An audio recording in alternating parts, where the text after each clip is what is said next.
Greetings, my fellow explorers of the cosmos, specifically here, the Coronus Expanse. It is the Ash Heritor, and welcome back to Rogue Trader.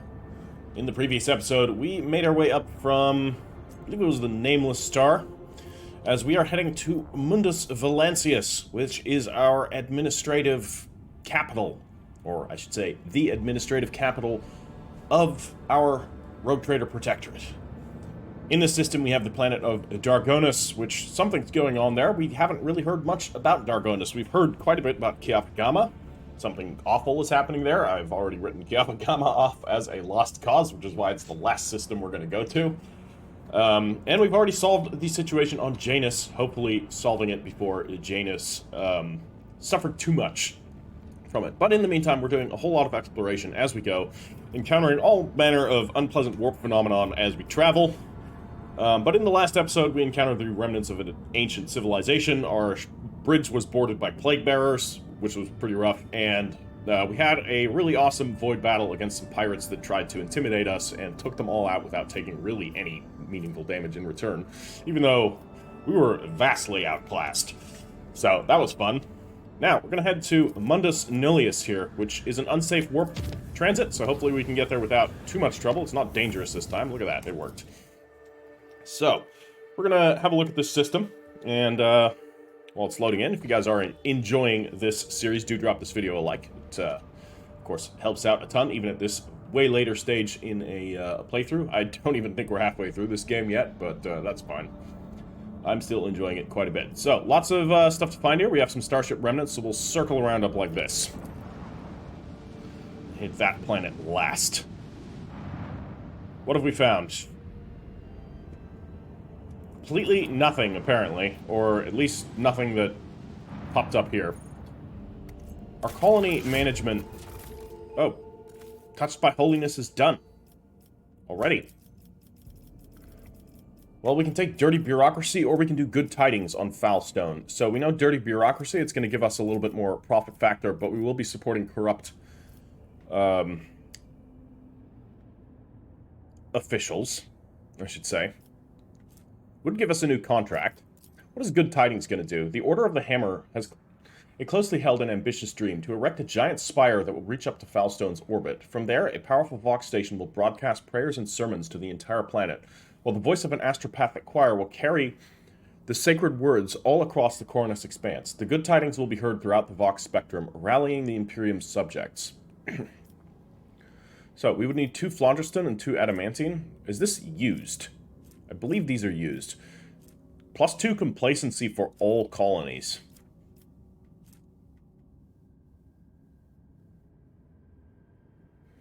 And player character gains the frequency of faith feature. All allies gain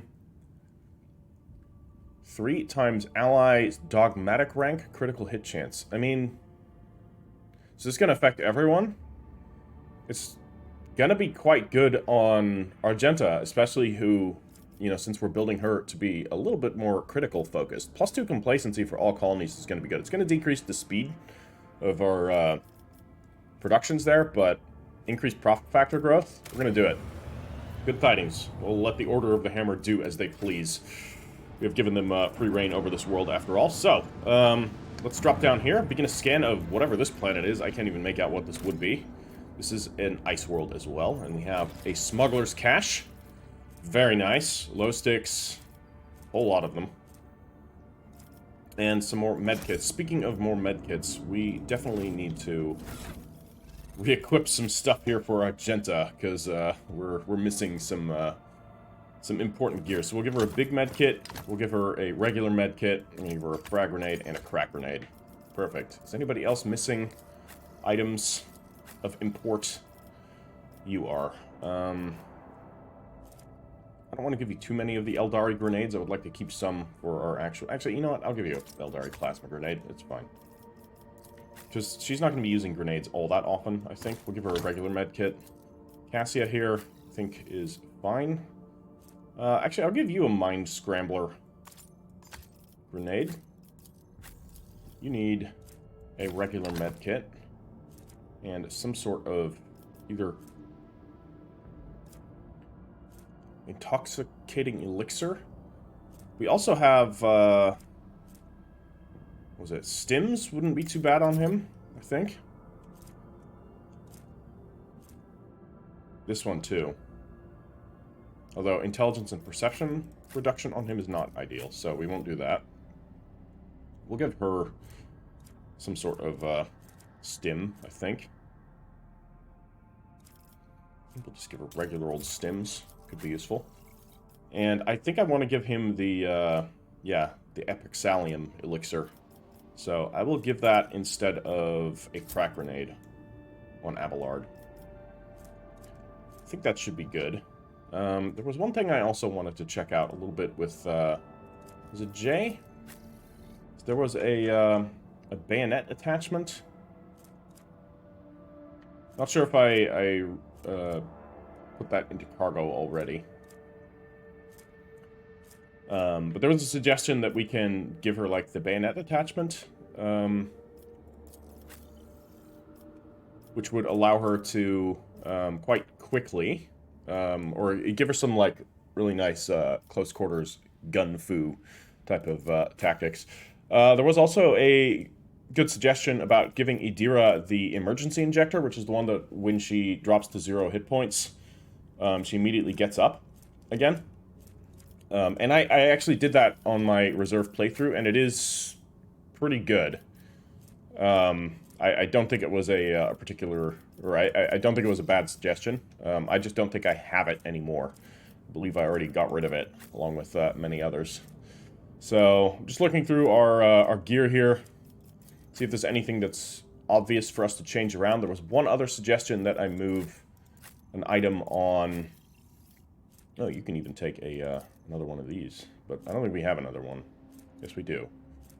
Heart of the Nameless. So it increases Xeno's lore by 10. Is he an iconoclast? We can give him... Can move without provoking attacks of opportunity. I think I'm going to give him this instead. Seems good on him. Yeah, so the Diagnosticator. Give that to Pascal here. Pascal actually has a better... or he would have a better medical skill. What's her base? Her base is 55. Pascal's is 60. So, we give him the plus 15 Medicae. But I'm not sure if I want to lose any of these. The extra tech use? Yeah, I'm not gonna. I'm not gonna. I want the tech use on him. Like, yes, technically, she can suffice with tech use, but I'm not always bringing, like, one or the other. That's something that... I can't remember which YouTuber said it. I think it was probably, like, Party Elite when he was discussing the game. Or maybe Mortismal Gaming? Not sure. Don't just have one character per skill. Take a second one. That way, like, because you divide up your team, or you use different team members during different missions, at least I do, you'll always, or mostly, have somebody that will do the job. Cloak of Retribution, I think, is going to be very good on somebody like Abelard. Yeah, I'm giving this to Abelard. It's going to be a little bit better on him than the Mantle of Heroism. The extra dodge per heroic act is really nice, but just giving him the ability to hit back, I think is going to be quite cool. We can quickly check to see if he is iconoclast. He's not. He's going to be dogmatic. Might be good on her. You have the pack of reagents. This set of chemical... Okay, nah, we want the toxin damage because we have the splinter pistol. Speaking of splinter pistols... I think I want to give her double splinter pistol rather than the splinter and shuriken pistol. I just like these better. They seem to be a little bit more effective. Yes, they will be less effective against certain types of enemies. That's okay. We have her with the hunting rifle as well. We'll keep that. Could give her a melee weapon, but her melee abilities are not particularly good. We have the manufactured sword here. We also have a couple of other weapons. What is, in comparison? Yeah, no, I have this staff. And then I have the Sworn Protector, which is a gun. What I could also take is a shotgun instead of the Sworn Protector. But let me check and see if Abelard has a good enough shotgun here. You have the combat shotgun. The nullifying shotgun has a much wider array of damage. It's got less range, though. Substantially less range. Does it have any special abilities? No. Aside from that, it does not. I'm going to leave that one on him. And I think I'm going to drop this off of me, because my ballistic skill isn't that good. Whereas, as far as I know... Now, shotguns probably do still use ballistic skill. It'd be good if we had a weapon that either buffed ballistic skill quite a bit, or did something else. Or we take a second staff. Staff of Endless Flame. Pyromancy staff. We get the Inferno ability. Or we use our Singing Spear with Consign. Plus it looks cool. You know what? Screw this. Double staff. Whatever. That's what I'm doing. Anyways, here we are. We already looted the Smuggler's Cache here, so we're going to head to... That is another planet, and then we have a Hulk. But we're going to have to go inside that Hulk. The Augurs have detected wreckage in the void ship's vicinity, but the exact nature of this wreckage remains unclear. And by the way, guys, all of your suggestions with, like, moving equipment around, I know I got to it a bit late. It's the woes of recording a bit ahead. And I'm back on a more rigorous work schedule. Again, sort of. But there's a lot of other things going on, so I don't always have time to get back to them immediately or before I do something foolish and prevent myself from being able to actually do anything about it. But just because I don't take your suggestions does not mean that they are not appreciated. So thank you to everybody doing so. By all means, continue doing so. Again, it's also just interesting for me to read them, because even if I don't do them in this playthrough, I will play through this game again. Probably not on the channel, but I will do this again, because this game's awesome. So, you know, all of that can help there, or, you know, I can find other items that do something similar, and, you know, these suggestions can spark an idea later. Anyways, the Augurs have detected wreckage in the void ship's vicinity, but the exact nature of this wreckage remains unclear. Let's look for the source of the wreckage. The Augur crew report that it has registered no evidence of a disaster that could have produced such debris. Alright, I guess we'll pick up several pieces of wreckage. Some of the wreckage is made of plasteel, the rest is some unknown material. Studying the fragments further is nigh impossible due to the severe corrosive damage. The non-metallic fragments also bear clear burn marks. Nothing... Okay, we'll check here at this planetoid. Got plasteel, only 2, definitely not worth my time. But we are getting more scan data, which is great. And we're gonna head up to this. This is presumably a gas giant, by the looks of it. Very Neptune-esque. All it's missing is the dark spot. And it is indeed a gas giant that has no things to find, because it's a gas giant. Although, you know, I'm sure there's some that would have, you know, large reserves of, well, they're not really reserves. They're more like creatures that contain Tibanna gas. Wrong setting, I know. What have we here?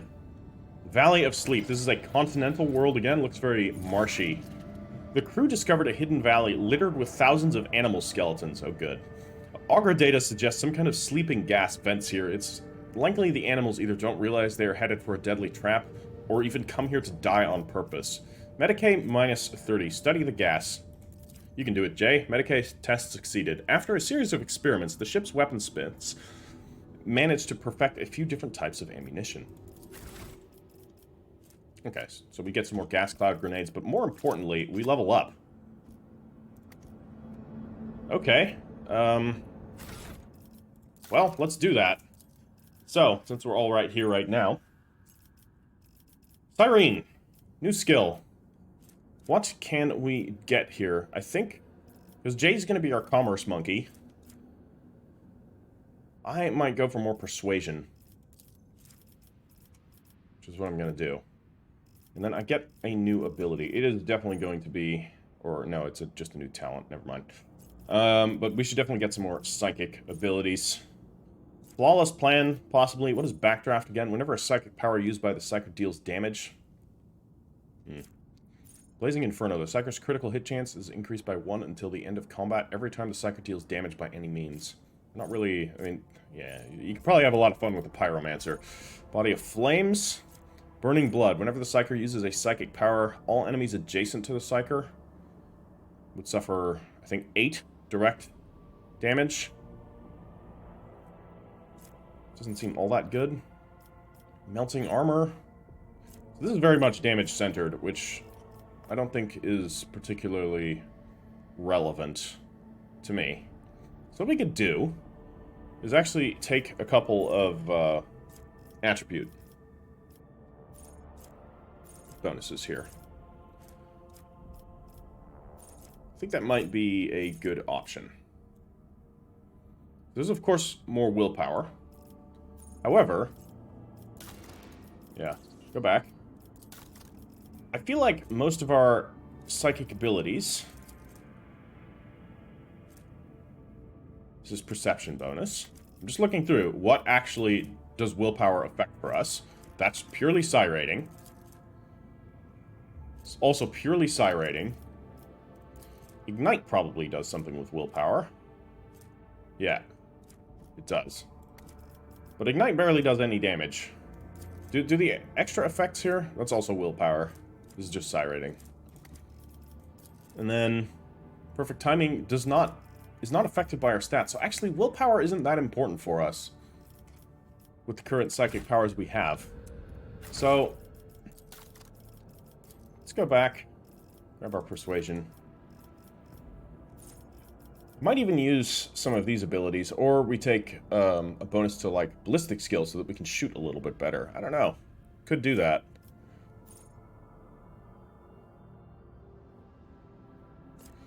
Enduring Zone. Using a stratagem on a combat tactics area grants all allies... Yeah, so we don't have any stratagem-based abilities, I think. Yeah. So anything that involves using a stratagem is not going to be useful. If there are more enemies than allies in the frontline area, all allies in the area gain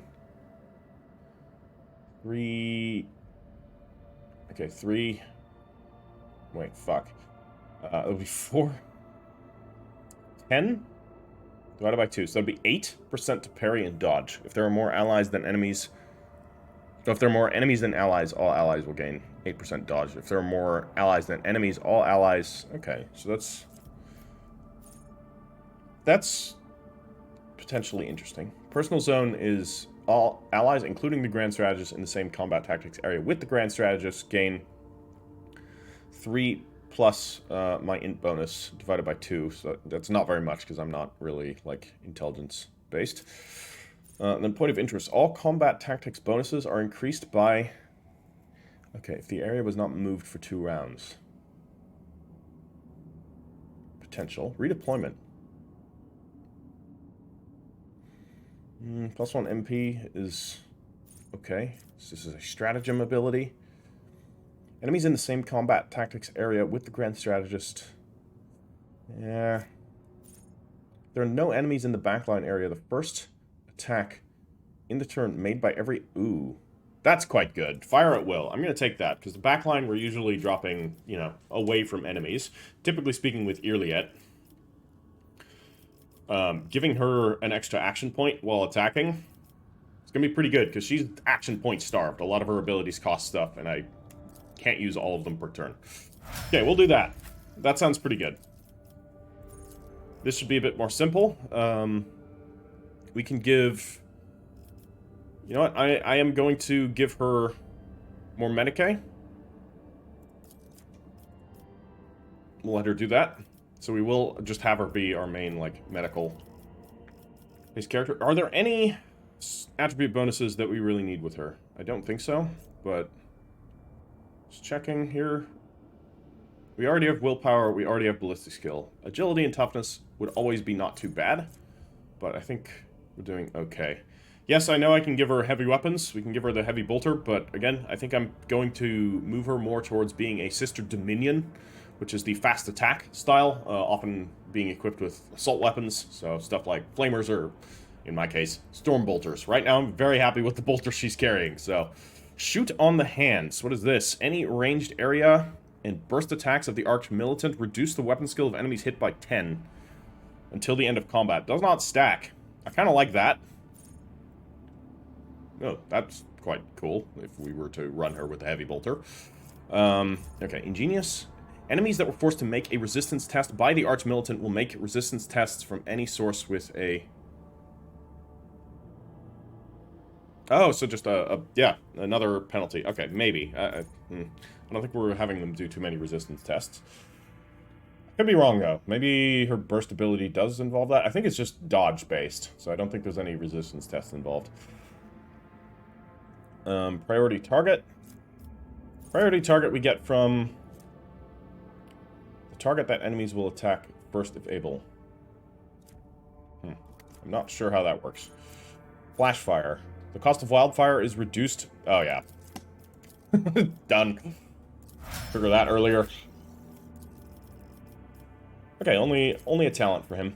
That's perfectly fine. So, there was Blade of Lights. I think now this is going to be useful because he's got the extra psi rating. And he's got a force weapon. Done. You guys have been wanting me to pick that up for a while. The circumstances have not been right, but they certainly are now. So, that's what we will be doing. Jay here. Your tactics abilities are quite cool. There's so many of them. Not that I'm complaining.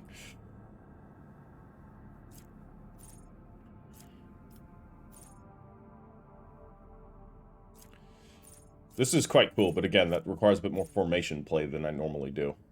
Beginning of the Master Tactician's turn, their momentum is higher than 125. The first burst fire or area attack used by the Master Tactician costs 1 less action point.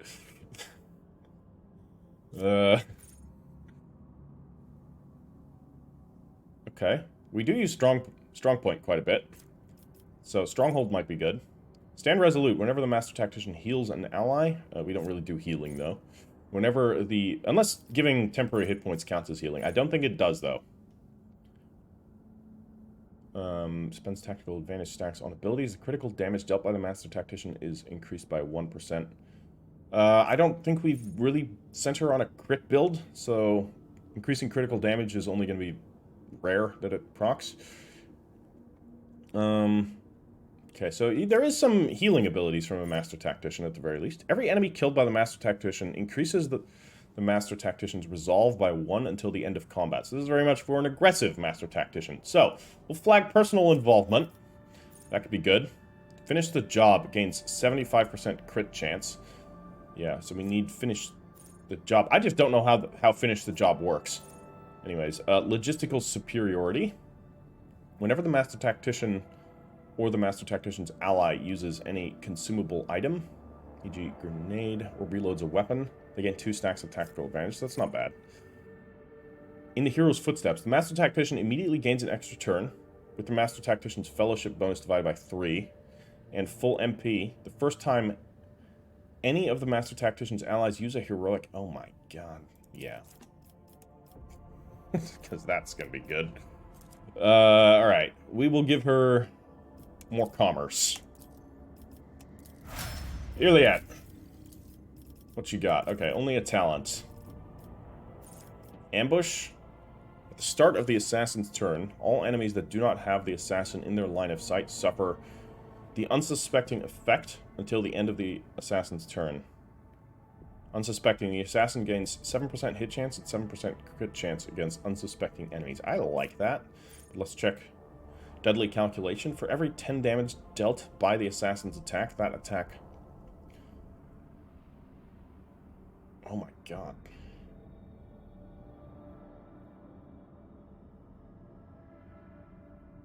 That's filthy. It's just gonna stack up her damage even... Yeah, alright. She's doing a lot of damage. Like, she's doing a hit for 350. That's gonna be an extra 35 direct damage. That is just... ignores everything. I mean, she's not frequently hitting for 350, but it does happen. Okay. None of that. Just doing purely navigator abilities. Enemies affected by the navigator's abilities suffer a -10 on their next resistance test from the navigator powers. So, make lidless eye spam even more horrible. Potentially. So that's open to the warp. Mind over matter is, Navigator makes all resistance tests based on willpower. Oh yeah, that's really good, actually. Wounds are calculated by that, okay. She's just gonna be absurdly tough. Oh, and we get another one. Fantastic. Blood Augury? Oh yeah, Blood Augury. Yeah, just increase, warp damage. Stacks for each hit. Oh god. Alright, what's her health gonna be at now? It's not affecting the wounds here. Characteristic bonus should be willpower, right? Not sure why that didn't queue in.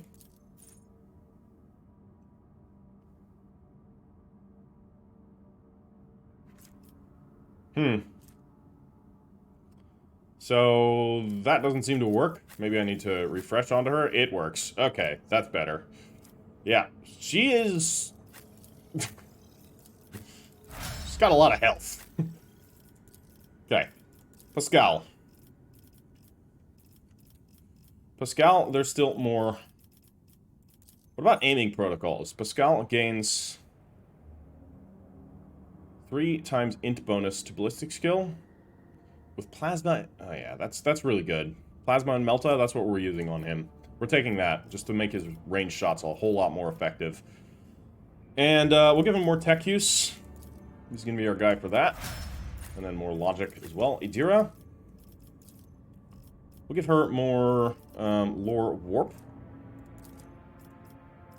She knows the warp better than any other. We're gonna not take any of those abilities, but I think I'll take Fatebringer or Flawless Plan. No, Edge of Fate. That's it. I'll take this as well, because it doesn't say it doesn't stack with other allies that have it. You can just score massive crits at the start of any fight. Take Athletics on Abelard. And let's see here. Definitely, probably, a skill there. Unless there's something we really want here. No, not really. What does Arms Master do? Killing an enemy with a melee attack makes all of the Arch Militant's range attacks this turn cost 1 less AP. Yep, I'm fine with that. So we are actually alternating between those quite a bit. Alright, let's get out of here. I hope you guys don't mind, you know, the prolonged level up sections. Again, there's just so much stuff in this game to go through in terms of build-wise that it gets quite complicated, and I mean that in a good way. I prefer that so much more to something that's way more simplified. Okay, so we have a difficult route to Mundus Valancius. I'm actually going to reduce the route difficulty to unsafe. Purely because this is our capital world. I would like it to be somewhat easy. Okay, a scheduled service in the ship's chapel was interrupted in the most profane manner. The images of saints and martyrs depicted on the altarpiece started to move and stepped down from the canvas. The congregation was filled with terror and dozens perished in the stampede. The illusion disappeared on its own, but it claimed several priests and altar attendants. It is said their frenzied shrieks can still be heard echoing under the vaults of the chapel during prayer. That's not very good. This is an uncharted system. Let's head into Dargonus. Into Mundus Valancius. Okay, so that looks like it's probably our planet. No, actually, no, that looks like a gas giant. Anyways, Master Helmsman Raver says, Lord Captain, Master Helmsman on the line. I can report that the quest for the capital world of the von Valancius Dynasty is finally at an end. Dargonus is straight ahead. We've received countless greetings. Your subjects would like to know when their mistress will be arriving. Yeah, seems normal. The merchant captains taking refuge in the orbital docks of Dargonus race to send you priceless welcoming gifts, hoping to buy your favor and make a good impression on the rogue trader. Tell Dargonus the rogue trader is coming home. It will be done, Lord Captain. After the connection to the helmsman is cut, the device crackles with Heinrich's voice. Lord Captain, I will be pleased to accompany you during your visit to Dargonus so I can personally introduce Achilles Scalander, a servant of the Golden Throne who previously attended Lady Theodora on Dargonus. I am counting on your benevolence. Of course, we'll humor his request.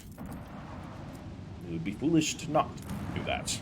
But we'll quickly check around the rest of the system before we head to Dargonus. What do we have here? Phlogiston 4? Take it. Build a manufactorum. Now we have 10, which is pretty good. Another rocky world discovered. This looks like a lovely planet right here. We can have a certain cybernetically augmented Sith Lord build his fortress on here. Oh, how did this world look before it was enveloped in a fiery shroud? Was it your ancestors, Elantak, who disgorged its core in some ill-considered act? Look, not everything is our fault, okay? A lot of it is, but not everything. Let's not talk about the eye. And whose fault that might have been. Probably nothing here. I was correct. But hey, 50 XP. And we have an Adeptus Mechanicus ship in orbit. Let's quickly have a look-see at what it's doing here. Lord Captain, a transport shuttle bearing the markings of the Adeptus Mechanicus is approaching the ship.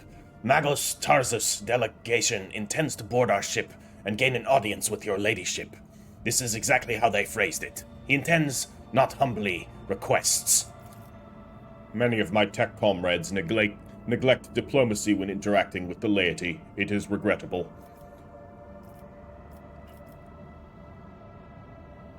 Receive the delegation.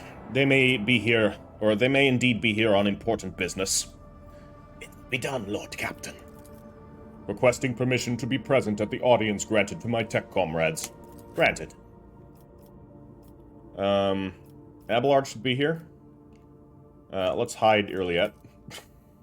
She doesn't need to be here. Cassia can... I don't think she needs to be there either, so... We'll do it like this. Obviously, we bring Pascal. I like that the characters... Like, you're compelled to bring certain characters on a decent amount of missions. I like that. Gives all of them a little bit of interactivity with the world that I feel a lot of CRPGs don't really do. That actually, like, it plays to their expertise very nicely. It's very cool. Okay. So, we have to receive the delegation. Keep your wits about you. I have a feeling this is going to turn bad. Hey, it's Opticon! What are you doing here? A group dressed in the crimson of the priesthood of Mars walks towards you. Their gazes are fixed on Pascal. Uh-oh. You note that the group is not monolithic. Some of its members are more heavily armed and follow a large tech priest clad in battle armor. Others keep a respectful distance and cast inquiring looks at their own leader, whose hunched posture belies his tall frame. Despite the hood hiding his face, you recognize him as Opticon 22, whom you encountered on Footfall. The enormous tech priest points his hand at Pascal and lets out a booming roar, not unlike a factory alarm. It makes your very bones vibrate. Herald servo skulls, marked with the emblem of the cog, follow in his wake. They blare shrilly. Yeah, this is what I was afraid of. Thou shalt not suffer a heretic in thy forge, for rust begets rust. Pascal Hanemon, in the name of the Adeptus Mechanicus, you are under arrest. The hunched servant of the Omnissiah turns to you, Opticon 22. Diplomacy mode engaged. Announcement. The Adeptus Mechanicus offer their apologies, would like to inform you of the necessity of conducting an operation to detain, arrest, terminate a faulty unit on the rogue trader's territory. I'm going to study the two tech priests. You identify the rare armor of the enormous tech priests as Secutor's plate. Okay, so the Secutors are basically heavy combat tech priests, indeed, just like the description suggested. Very scary. So a Secutor's plated mechanized suit. It carries the imprints of many battles and has markings that announce its status as a relic. Some of the armor's damage looks fairly severe to the point of endangering its operation. The slivers of flesh revealed under the steel are marked with terrible chemical burns. Every now and then, convulsions shake the tech priest's body and a painful-sounding hiss comes from his vox. Oh man, that's rough. And then the tall tech priest who spoke to you, so Opticon 22, looks more peaceful and makes a point of not drawing his weapon. There is an air of concern about the way he frequently glances over at his fellow, scrutinizing his condition.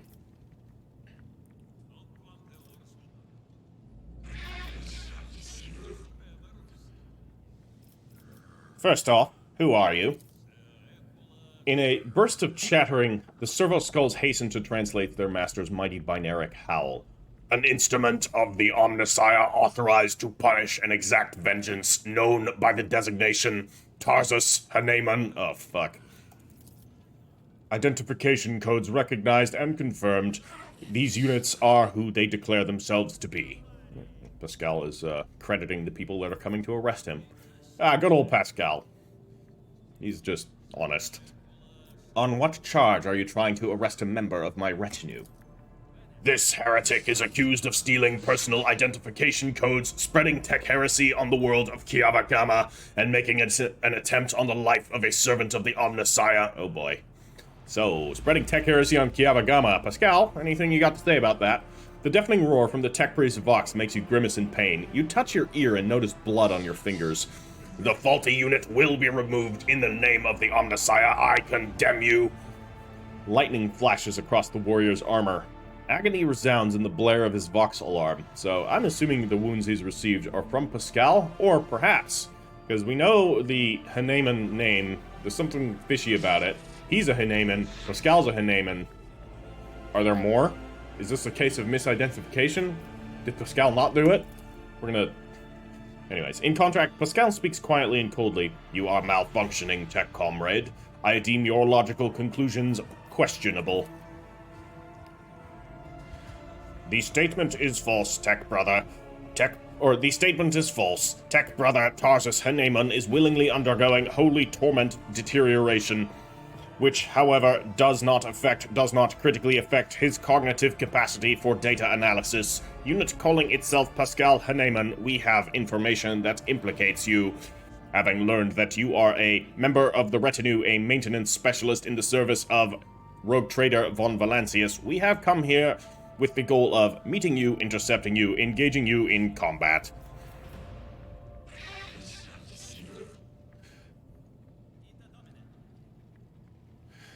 Do you have proof that this tech priest is who he claims to be? Pointing to, this guy. Confirmed. According to the archive entry IE 99237, Magos Explorator Tarsus Haneman served on, maintained the ship Identifier Classified in the capacity of a reliquary caretaker. He sustained extensive damage to both the organic and the sacred part of his body in a series of sacrilegious breaches of the right of operation, an assassination attempt. Owing to the statistically fortunate coincidence, by the Omnissiah's grace, enough of his operational capacity was preserved for him to don a Goliath model sacred battle harness, which would preserve his vital functionality. Archive entry, personally data sealed by the captain of Identifier Classified.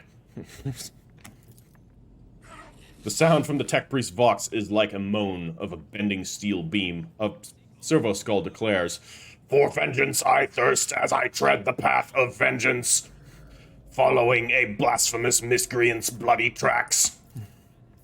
Analysis of the security system showed that the assassins heretics infiltrated the reliquary using Tech Brother Tarsus' unique identification code. Someone had stolen duplicated Brother Tarsus' identity, which is a grade 3 transgression, and the unit making the allegedly criminal claim of being Pascal Haneman is known to have previously entered the stolen code. Wait a minute. What is happening on Kiavagama precisely? That planet belongs to me. According to Vox interception data, the planet's fabricator sensor made incorrect, blasphemous modifications to manufactorum working procedures, which qualifies as a lapse into sacrilege. The Adeptus Mechanicus are hereby officially notifying House von Valancius of having commenced an investigation into operation to remove fabricator sensor Cubus Delphim. Estimated time to procedure completion, 3.7 solar years. Our data suggests that the unit which used Magos Explorator Haneman's identification code performed an unauthorized upgrade on the planet's Vox array and introduced data deemed to be scrap code into its operation. This fact points to this unit's criminal complicity with the heretic Cubus Delphim. So scrap code is basically a malignant... It's kind of viruses, in a way, but more chaotic. Like, without really any intent other than to just subvert and disrupt. Sometimes there is an intent behind them, but yeah, scrap code bad.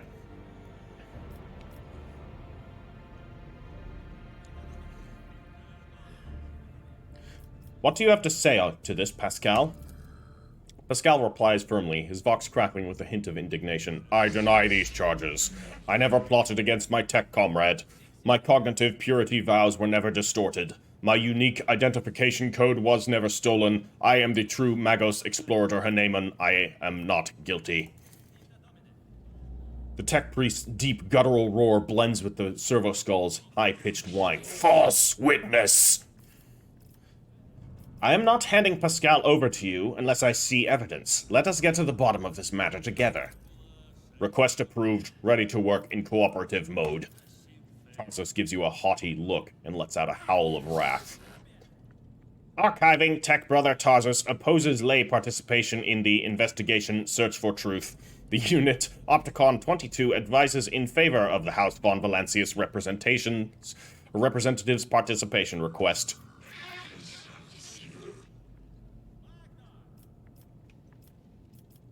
Okay, so we can do a Lore Imperium, 100% chance success, or a Persuasion. They're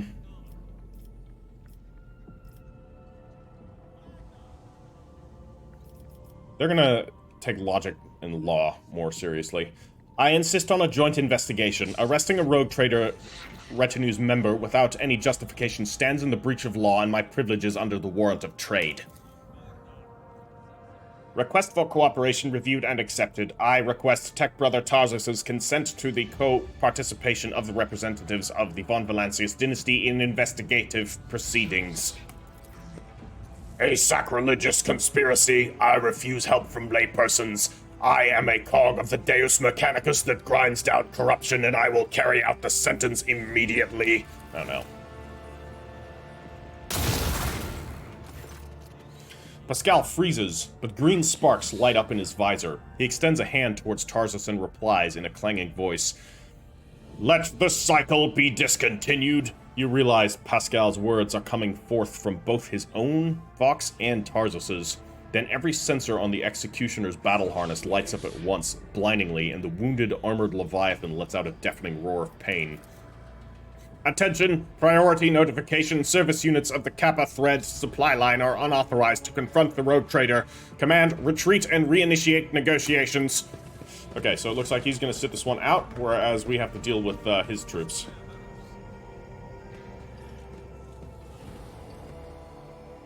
Your arrogance will be your downfall. So, no way to stop Tarsus. We're gonna let,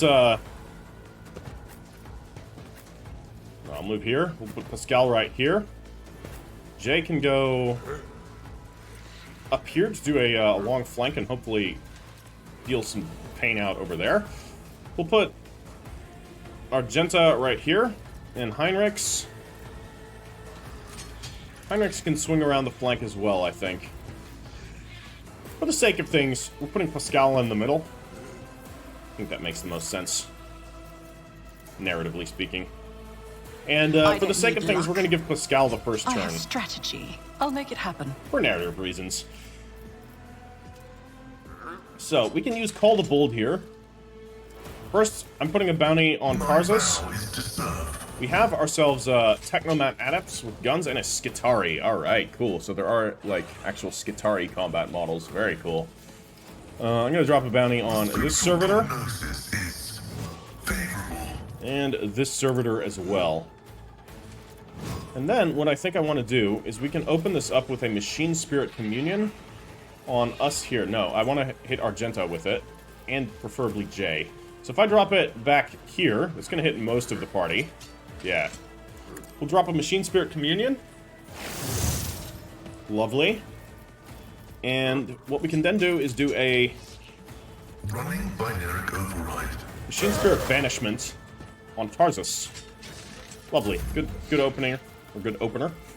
Now we can end our turn and immediately take our next turn. I'll drop a forewarning on Pascal. I will drop a Prescience.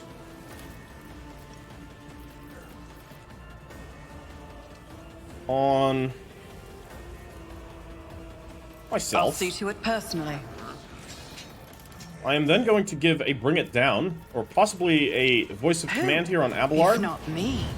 And then I'm going to give a Bring It Down on Abelard. I'll see to it personally. Because Abelard can then just immediately rush in there. He's going to actually rush in right there. So that he can take on both of these at once. So, hit that Servitor.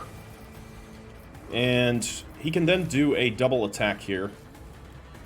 Like so, or we can do a cautious approach, just to be sure. And then deliver a cleave on both of these. Just gonna do a fair amount of damage. And then I'm definitely going to brace for impact, because I think he's about to take a whole lot of shit. Alright, I have 1 action point left, because 1 was refunded. We'll do a front line there. I will put a rear back here.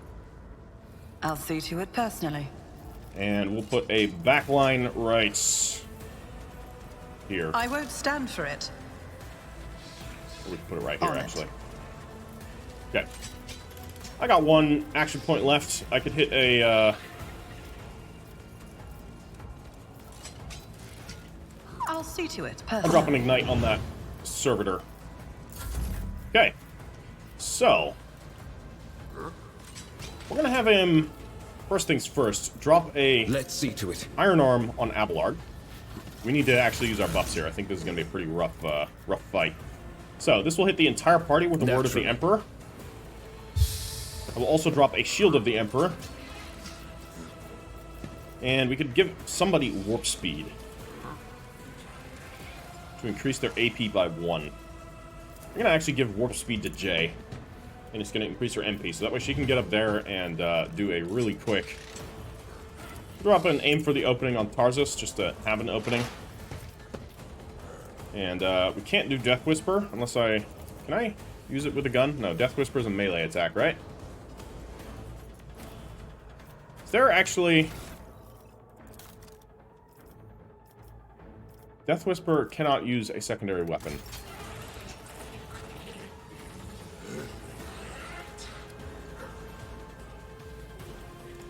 I guess this is just a... Yeah, it's just a melee attack.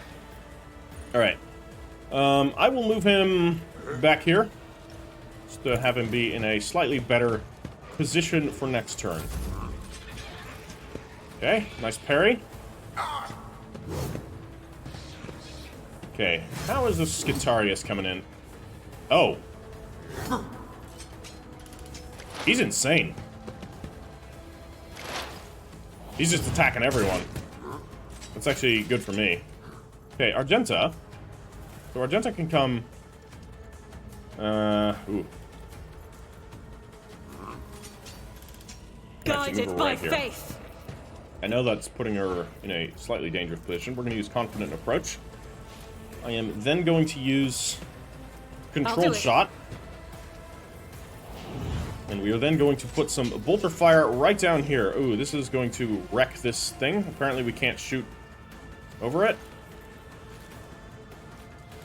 I guess I need to do it like this. Still 12% chance to hit the, this thing. That's not very good. Or I move back here. God Emperor, yeah, I'm gonna go like this. Be the fire in my heart. 75% chance to hit him. Do it. Get some damage None in. can escape the Emperor's Oh, 1 Servitor down. And a solid amount of damage on the Tech Priest. She can still move as well, so I'm actually going to advance her. In battle. Drop a Furious Recital. Get ourselves some pretty solid momentum there. I can then use Run and Gun. As the Emperor which commands, I act. And with Run and Gun, I can use a single target shot, which I will also do. We will blast this Servitor here. So that'll get some bullet penetration there. It's going to increase her versatility up to 4. And then I'm going to dash her back here. And we still have an action point left, but nothing to do with it. Damn. Okay, Jay, this is going to be a bit risky. I fully admit. But Jay seems like the type that would take You've got a problem? risks. I've got a prize. I'm even going to move a little bit further up. A Just moving to target maximize the lives chance longer. that we can do some damage to this one here. Maybe even further? Can we get all 3? No, we cannot. And this is going to potentially hit... It doesn't matter so much. This battlefield air is good for my lungs. Don't get too cocky. Never cross a Kazbalikan. Okay, good damage. Do it I again. can do that with the right incentive. Also good damage. Am I Drop a getting reload paid for here. this? And we can shoot with the offhand one. Jai Hedari. Remember the name. This is absurd. 4 burst shots Never per cross a turn Kazbalikan. Don't get too cocky. with 3 reloads. And I still have 2 action points.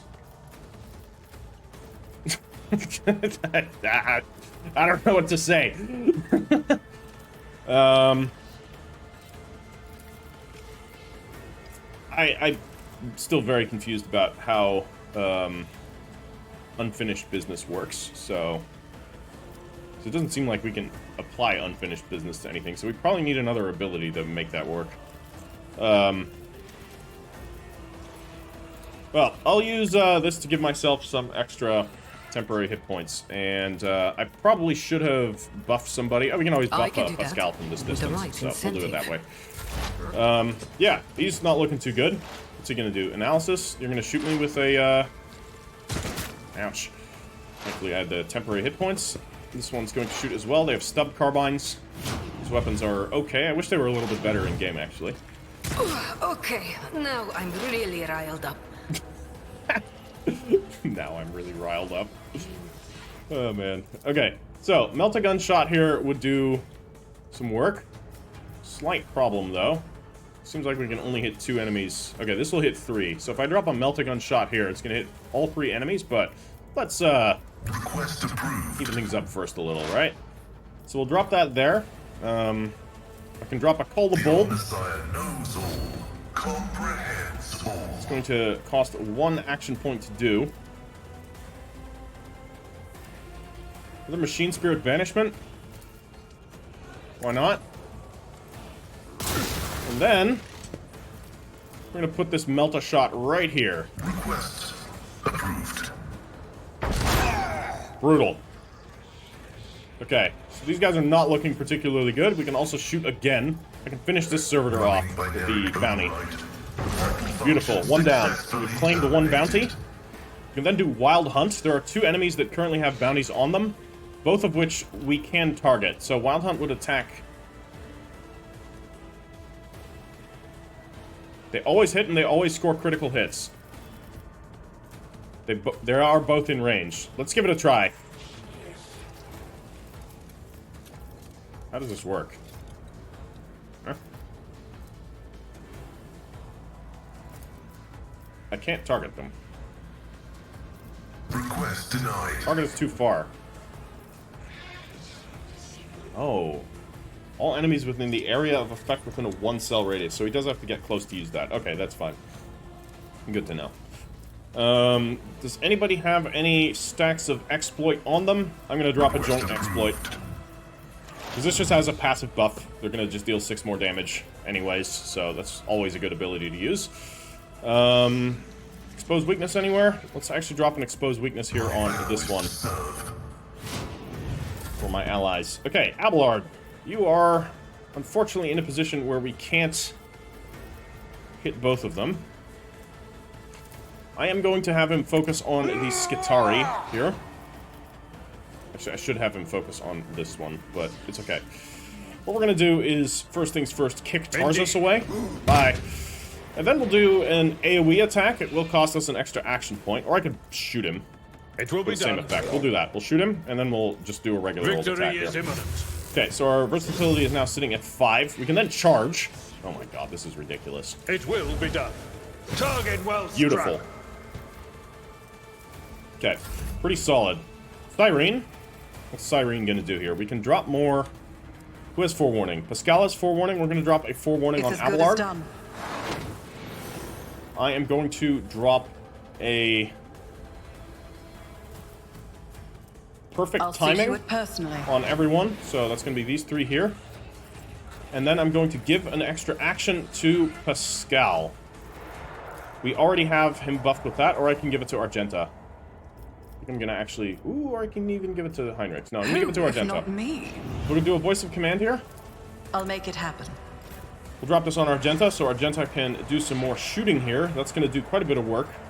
We have 3 action points, so I'm going to use Controlled Shot again. It's going to prevent this from hitting allies, because we are going to have quite a few allies in the line of fire. Faith As we without put some more deeds DACA is into worthless. the ranged Wow, they all hit. Holy crap.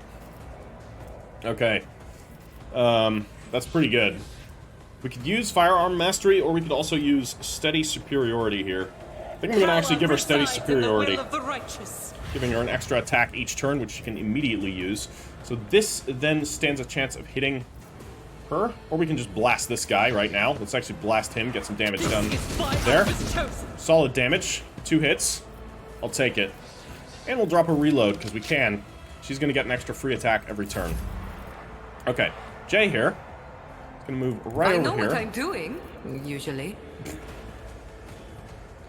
Oh yeah, right. Let's move her right here, actually. So that we can put some Daka in here. That one's gone. We can put some Daka right in there as well. Yeah, that didn't do anything, but that cover is now well and truly gone. And we can give a voice of command to... Well, I guess I'll give it to Heinrich. Don't get too cocky. Apparently she can do it at absurd ranges. Did I give the ability that lets her use this at very long range? I must have.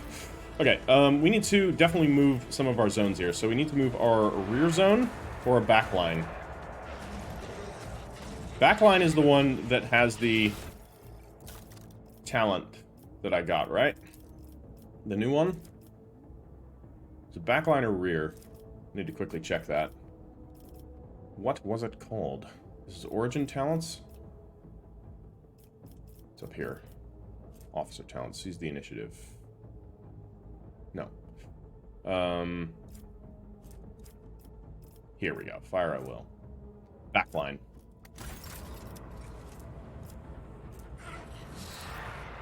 You can also drop a backline right here. I'm going to drop a backline right there so that Jay can get additional action points on her shots. Okay, so that's her turn. Now we can move. So I'm going to have him come up this way. He's on our side. We're going to drop a assassin mark right there so that he can attack from the right direction. We'll do a charge. Solid damage. He's then going to attack normally.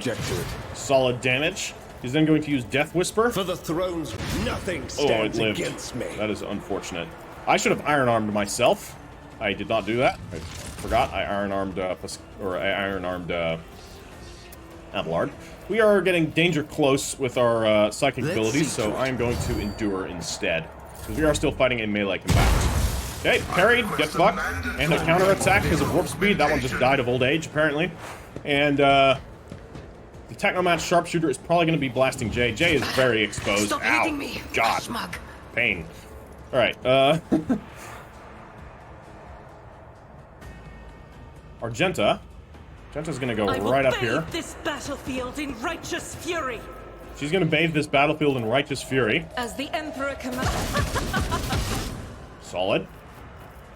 Good, do it again. Or let's actually do a single shot. It's an auto hit, so we can probably take this guy out. Lovely. Good. Extra versatility. Wildfire's now only costing 1 AP. Which means we can then go to this fire mode again. And then get another single shot to finish him off. Oh, this is disgusting. Well, we have Revel and Slaughter active. And we can also run and gun.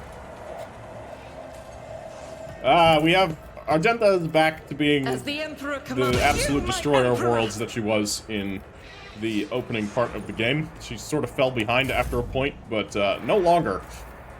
Don't get too cocky. Yep, none of that. We have momentum, by the way.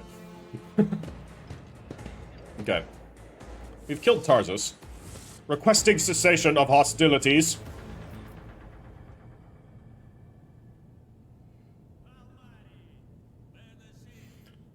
I'm gonna point to Tarzus. Help your brother.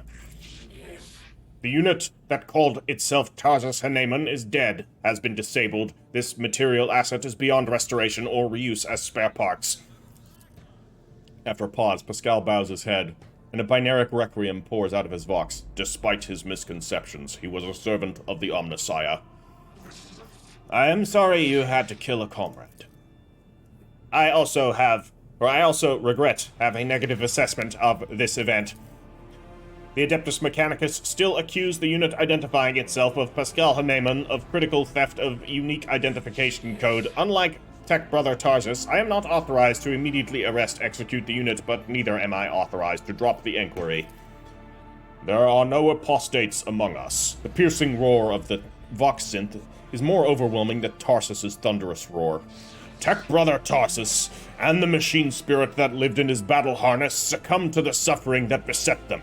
Their judgment was rash and erroneous. Now their torment is over. I declare them martyrs and am requisitioning Tarsus Haneman's neural augmetic for the purposes of preserving his blessed memory.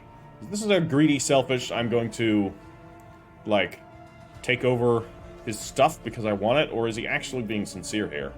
I think he's actually being sincere. The astonished tech priests look on. Pascal leans over the slain man's body and extracts... Pascal leans over the slain man's body and extracts the augmetics from his skull. His movements are as precise as they are respectful.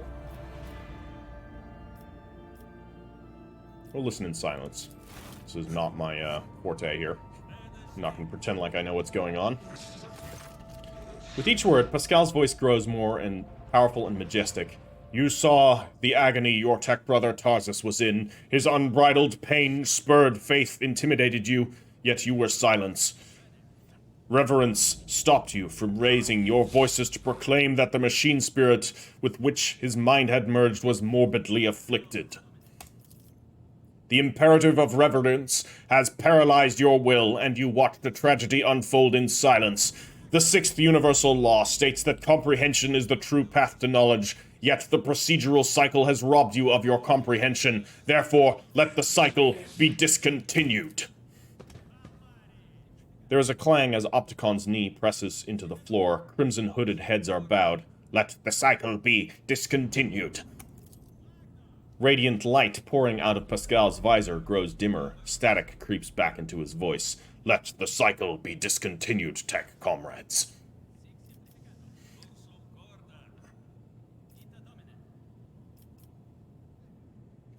Pascal, there's one small point I'm not clear on. What just happened? Pascal's vox synth crackles somewhat tentatively. I decided to sustain my words with an excerpt of one of the Blessed Amarnot's sermons on loss of internal and external function, verse 4. My analysis deemed it appropriate. Was there a reason for that act of genuflection? It has been a long time since the words of the Messiah of Discontinuing were last spoken openly over public communication bans. We respectfully welcome wisdom's return. So he is not forgotten after all. The Messiah of Discontinuing. Is that how you refer to Amarnot? This sounds like the cycle of discontinuing, like he's like almost a euthanizing of sick machine spirits, which we already saw Pascal do in his opening, where he basically compelled a sick, dying machine spirit to overload and explode to take out those enemies. Is Amarnot like the Omnissiah's version of the Angel of Death? Pretty cool, if that is so. Anyways, following Archmagos Amarnot's partial... that's a word. Laicization removal from the chain of command, that was the authorship attribution on a series of sermons on discontinuing the cycle that were disseminated across the Cognizant's fleet. Laicization, so reduced to becoming part of the laity. I love it. It was, in fact, a title used by many in times past. Is Amarnot's teachings not heretical? This statement is false, contrary to what many servants of the Omnissiah thought they knew, preferred to believe. The Fleet's Supreme Conclave never issued an official statement on the decision. Okay, interesting. 37% of the Supreme Conclave's members openly supported Archmagos Amarnot's views and were removed from the chain of command, under circumstances that were classified. The Supreme Conclave has not had a quorum ever since. Do you know where Amarnot is now? Data unavailable. No reports have mentioned Archmagos Amarnot since the incident on the Arch Mechanicus Hermetico, which led to the presumed disappearance of that void ship. My archive has no data on the Hermetico incident. The vessel was the Blessed Amarnot's base of operations. Is it lost, then? Pascal's voice is filled with anxiety. Were you among his followers? Negative. I had no contact with the Archmagos Amarnat and was never a member of his flock disciples' retinue. However, my analysis of the doctrine he outlined inspired me deep respect for, trust in him. Then I presume the conflict between you and Pascal has been resolved. The data received provides a basis for calling the fallen. Tech Brother Tarsus's hypothesis into question. Out of respect for, due to lack of authorization to indict followers of the Messiah of Discontinuing, we will not proceed with the detainment, arrest, termination. Okay. That's good. The Omnissiah knows all, comprehends all. Thank you, Tech Brother Opticon 22. Well, now that the conflict has been resolved, you may remain aboard my ship. Request denied. The Kappa Thread Supply Line delegation is leaving Dargonus, expresses gratitude for the hospitality ceasefire, and proclaims its intent to return to Footfall to resume performing its regular functions. The Tech Priest looks over at Pascal as if waiting for something. Pascal's Mechadendrite briefly touches the shoulder of Opticon 22, who bows respectfully. Wow, Pascal's like a holy envoy of Archmagos Amarnat at this point. A prophet of a prophet, maybe? I don't know. Very cool, though. We have ourselves a new Omniscient Axe. It's not that good. And a Power Sword. New Power Sword. That I do like. And another Stub Carbine. It is unfortunately not buffed up from the old Stub Carbines. We can't take his armor. Oh. Okay, what have we here? Improved Flak Vest. 40% armor. Psychic Body Glove. Do we need anybody with an improved Flak Vest? I'll take it anyways. Let us can not throw it on dawdle. somebody if need be. I wanted to get the Skitarius' armor. That'd have been sick. You have this one for the 10 extra parry. I think you're keeping that one. We need to give her heavy armor use. Although, her agility... We need to give her heavy armor use regardless, because it's thematic. You know, she's got to use power armor at some point. You have heavy armor. You have the casing chestplate. But the heavy armor you currently have is just better. This one, though, Radiant chestplate. Oh, yeah. Plus, the 7 Fellowship is not that good.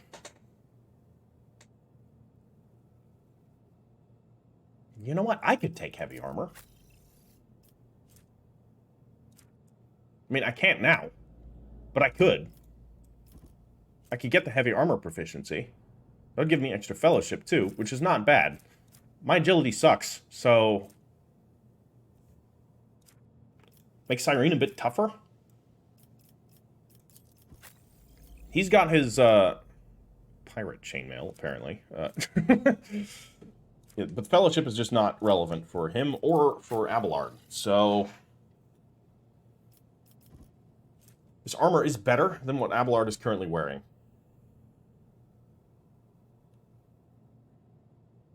Mostly. Actually, not really. Not really. It's, up for debate. Alright, that was fun. We have approached Dargonus. Everything, went, smoothly. Yes. Nobody died. There were no diplomatic misunderstandings or accusations. But it seems like our Dargonus is doing okay, so we're gonna head down to Dargonus in the next episode. We will be, doing that fairly shortly, so that should be coming out in not too long. Day or two, I would imagine. So stay tuned for that one. So I hope you have all enjoyed it. Do drop this video a like if you have. And till next time, Heritor out and the Emperor protects.